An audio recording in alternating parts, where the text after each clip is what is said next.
Welcome to all the mini enthusiasts, classic car enthusiasts. I've done a bit more work on the boot lid. What I've done now is I've made on the bottom two bolts. I've made a 2mm steel plate with gussets on it. I've welded one in at the moment. These two are in and just welded where these extra holes were, which was nice. It took up that space. I'll show you in a minute. So it's much stronger now. What I will do is when Amir comes back, this is the guy that helps me out, he's back on the 8th, what I'll do is I'll cut off the hinges, get him to position the boot exactly right. I'll put the seal in as well, make sure it's right, get it absolutely square all the way around, make sure the gapping's good. And we'll have this back out by then, and then I can just get inside and tack them on to exactly the right position, so it goes back in every time right in the same position. There's a couple of things I wanted to. There's a guy that subscribes to me and I subscribe to him. It's called Gentleman's Motor Racing Team. Kevin Richardson, I think his name is. I know it's Richardson, but I think it's Kevin or Kev. And he's done if you watch these, you probably watch Matt Green's, who does really good videos. I really like them. But he's done a parody, this Kevin from Gentleman's Motor Racing Team. He's done a bit of a parody of Matt because he does one almost every day, and he's out there working, and he's got his Stella and his food, and it really is funny. It's along the lines of Bad Obsession Motorsport. Very funny. You should watch it. Gentleman's Motor Racing Team, it's called. Excellent. Actually, in the video itself, where he's put the whole floor in a Mini, including the heel board, is worth watching anyway, but it's very funny too. So I thought I'd give him a mention to that.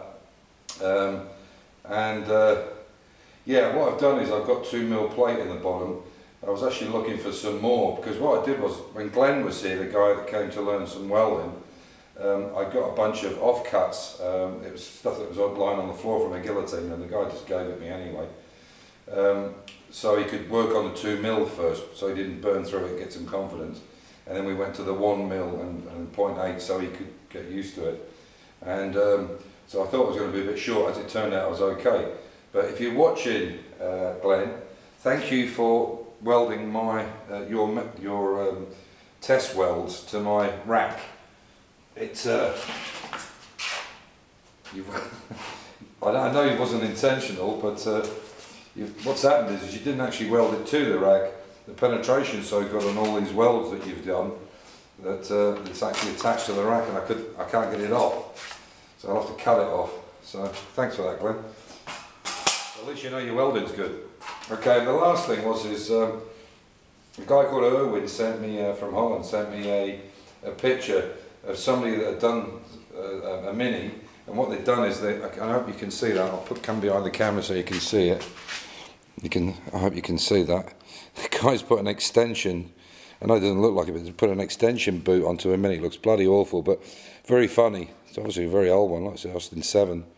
Anyway, so to finish up, I put both of the rams on. The top ram might fall off because the clips are hard to get in afterwards, and it's not going on anyway. But just to show you how violently it opens, to give you an idea, this is with 2 of them on. I'm not putting 2 on, but it's really quick. See, the ram obviously dropped off because these clips are not on it, but I won't put one on the top. It's too much. So and I can just open it like that myself. So I'll pick up the camera and I'll show you what I've been up to. So what I've done now is if you look up there, you can see I've made these gussets up there. And what I'll do is when they're just tack welded in place, and you can see there where the gaps are. When I take them out and I put it back onto the spit, I'll hammer all this down and weld all the way along, seam weld it all the way along.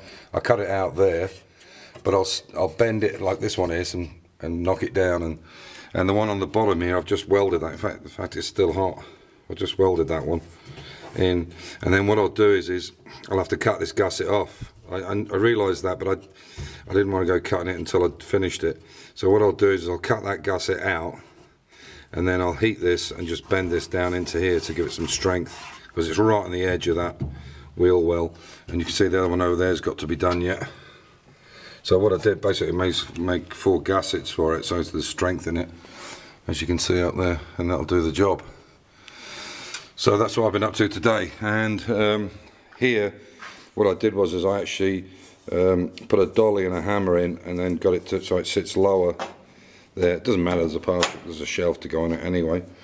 But I think you'd be hard pressed to do that without having this back window out. So if you're going to do this, the time to do it is if you're doing a seal, maybe take the seal out. This is always a bad problem with minis, right where the seals go. You always get a bit surface rust on them. So if you take the back window out and you want to do it, that's the way to go, because it would be very difficult without it.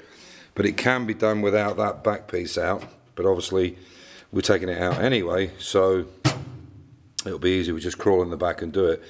But I'm a bit fat to get in there, so I think what I'll do is get Amir to do that for me.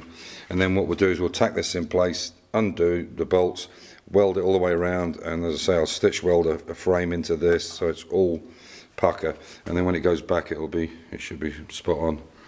So that's it. I had to take this piece out. This is the for the boot light. Not you really need it, I mean, but because obviously in the corner there, this is where this hinge is going.